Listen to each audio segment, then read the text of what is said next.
o'zimizni sohaga tegishli zo'r kontent ko'rib qoldik. Mana buni qaranglar. Bunaga etashgan. Eniga bilmadim, 3, maksimum 3,5 metr. Endi tepaga 1, 2, 3, 4, 5, 6, 7, 8, 9. Tegida podvol 10 qavat. Gap yo'q lekin bilmadim, bu yerda menimcha yer qimmat bo'lsa kerak. Asosan tepaga qarab kuch berar ekan mana. Bilmadim, 50 etaj bo'lsa kerak. Bizning gastinsamiz ham 43 etaj. Gap yo'q lekin. Mana boyagi kontentimga yana bitta misol. Eniga 3 ya'ni 6 metr, tepaga qarab 16 etaj ekan. Qaranglar. Borib shu konseptga bizga ham kirib keladi. Sababi yerlar narxi juda oshib ketadi-ku, o'shaning uchun odamlar aqlli ishlab turib tepaga qarab kuch beradi. O'shanda tan narxi arzon tushadi mana. Xo'p, Vyetnam Niachang markazida joylashgan. Juda kuchli joylar. Odam oqimi.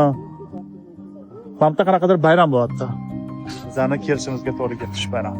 Kechqurun chiqib bayramni birga kuzatamiz.